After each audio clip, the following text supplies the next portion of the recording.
Number 11. Huh? 11. Ayan. Ayan ang number.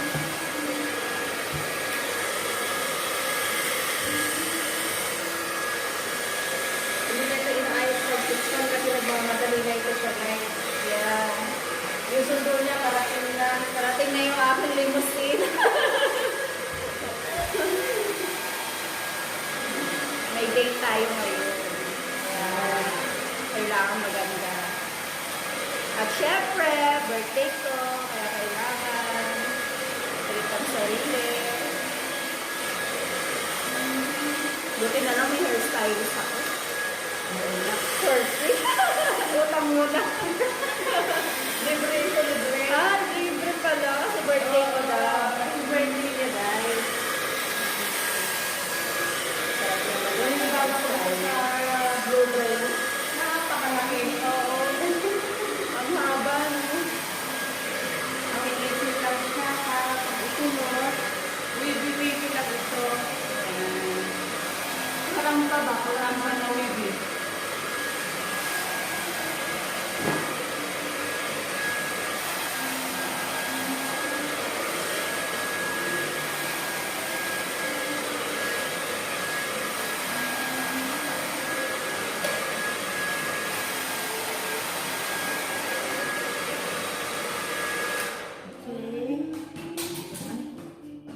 Lug-lug.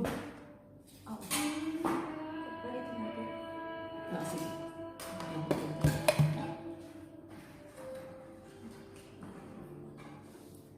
Ayan, makinis na siya. Ready na siya para i-grill. Diba? Ay, ang ganda niya. Ang ganda ng aking model. Ganda-gandahan lang. Kasi nagmamadali tayo, ang section ko sa likod lang. Okay. Kita ko sa likod. Ito sa, dapat apat na section ito, pero madalian kayo tatlo lang. Okay. You, John Fitzgerald Kennedy, do solemnly swear.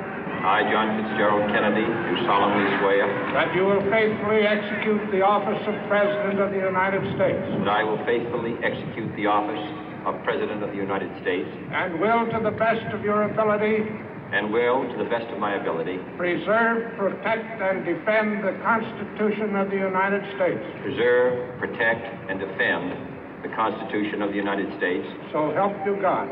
So help me God.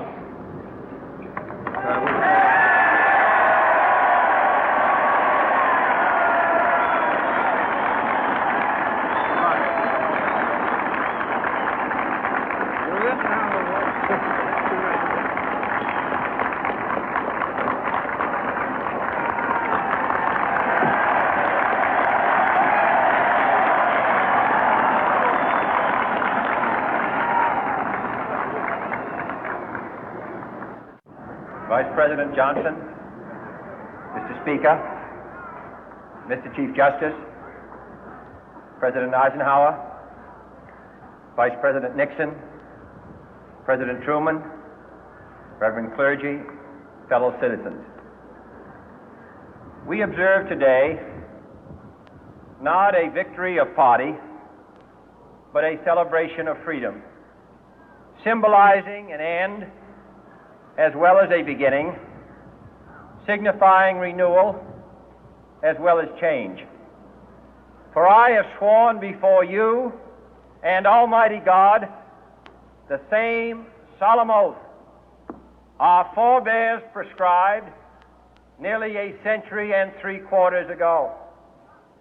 The world is very different now, for man holds in his mortal hands the power to abolish all forms of human poverty and all forms of human life.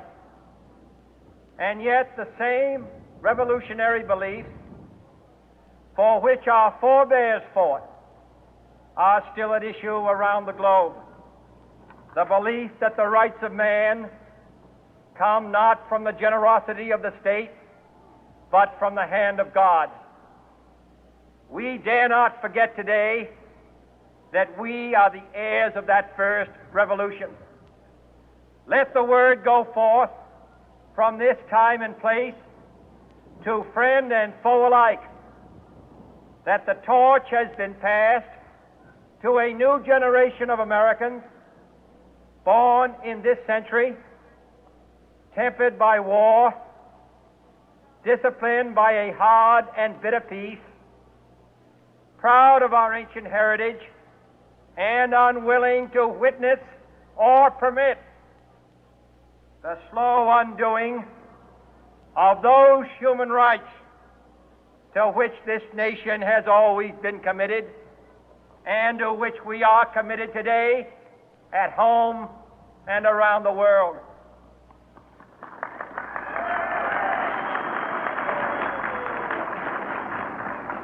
Let every nation know, whether it wishes us well or ill, that we shall pay any price, bear any burden, meet any hardship, support any friend, oppose any foe to assure the survival and the success of liberty.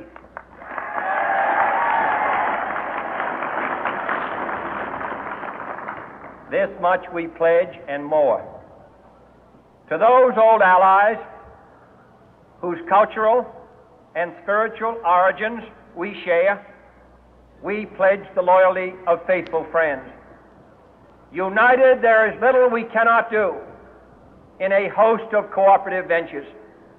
Divided, there is little we can do, for we dare not meet a powerful challenge at odds and split asunder.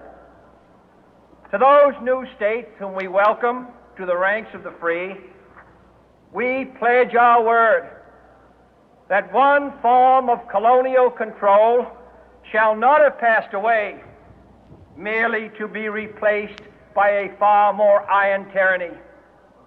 We shall not always expect to find them supporting our view, but we shall always hope to find them strongly supporting their own freedom, and to remember that in the past, those who foolishly sought power by riding the back of the tiger ended up inside.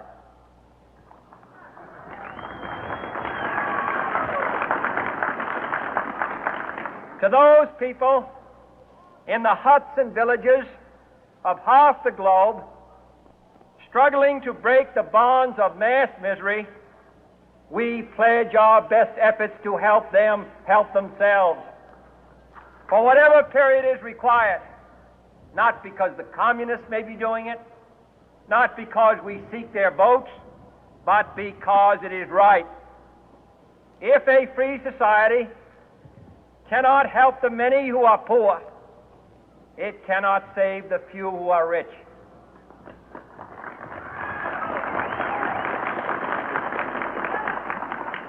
To our sister republics south of our border, we offer a special pledge to convert our good words into good deeds, in a new alliance for progress, to assist free men and free governments in casting off the chains of poverty. But this peaceful revolution of hope cannot become the prey of hostile powers. Let all our neighbors know that we shall join with them to oppose aggression or subversion anywhere in the Americas. And let every other power know that this hemisphere intends to remain the master of its own house.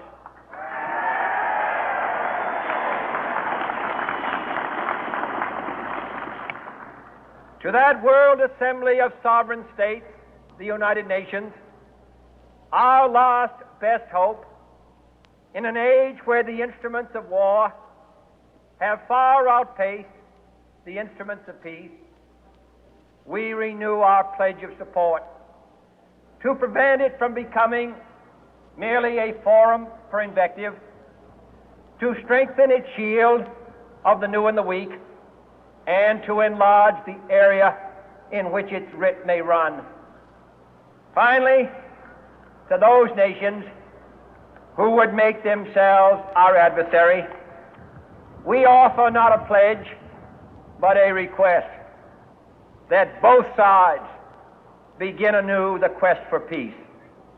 Before the dark powers of destruction, unleashed by science, engulf all humanity in planned or accidental self-destruction, we dare not tempt them with weakness, for only when our arms are sufficient beyond doubt can we be certain beyond doubt that they will never be employed.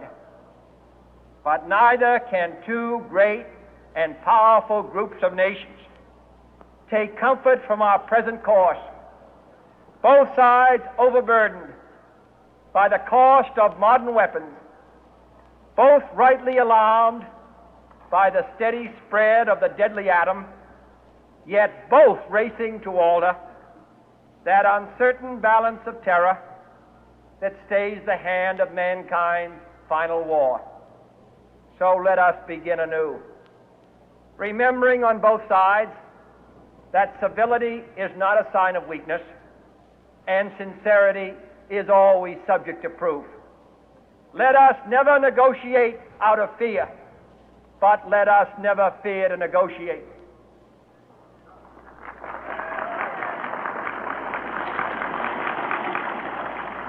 Let both sides explore what problems unite us, instead of belaboring those problems which divide us.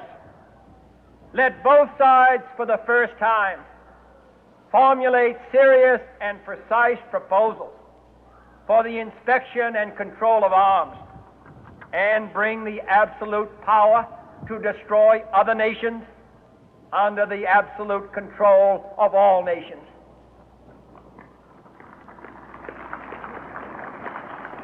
Let both sides seek to invoke the wonders of science instead of its terrors. Together, let us explore the stars, conquer the desert, eradicate disease, tap the ocean depth, and encourage the arts and commerce. Let both sides unite to heed in all corners of the earth the command of Isaiah to undo the heavy burden and let the oppressed go free. And if a beachhead of cooperation may push back the jungle of suspicion, let both sides join in creating a new endeavor, not a new balance of power, but a new world of law, where the strong are just and the weak secure and the peace preserved. All this will not be finished in the first 100 days, nor will it be finished in the first 1,000 days, nor in the life of this administration, nor even perhaps in our lifetime on this planet. But let us begin.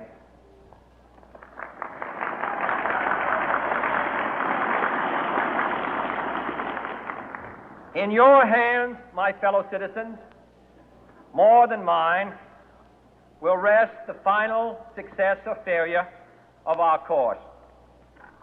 Since this country was founded, each generation of Americans has been summoned to give testimony to its national loyalty. The graves of young Americans who answered the call to service surround the globe. Now the trumpet summons us again, not as a call to bear arms, though arms we need, not as a call to battle, though in battle we are, but a call to bear the burden of a long twilight struggle, year in and year out, rejoicing in hope, patient in tribulation, a struggle against the common enemies of man, tyranny, poverty, disease, and war itself. Can we forge against these enemies a grand and global alliance, north and south, east and west, that can assure a more fruitful life for all mankind. Will you join in that historic effort?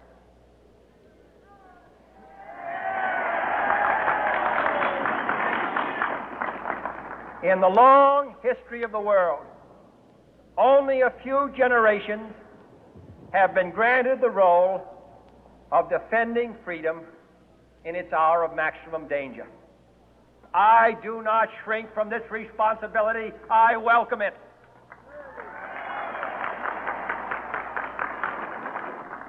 I do not believe that any of us would exchange places with any other people or any other generation.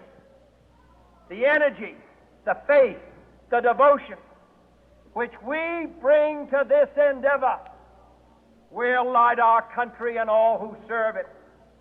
And the glow from that fire can truly light the world. And so, my fellow Americans, ask not what your country can do for you. Ask what you can do for your country.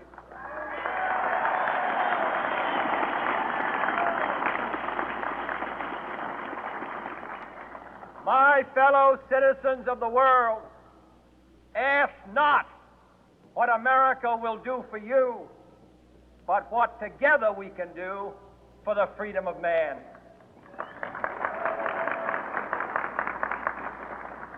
Finally, whether you are citizens of America or citizens of the world, ask of us here the same high standards of strength and sacrifice which we ask of you. With a good conscience, our only sure reward, with history the final judge of our deeds, let us go forth to lead the land we love, asking His blessing and His help, but knowing that here on earth, God's work must truly be our own.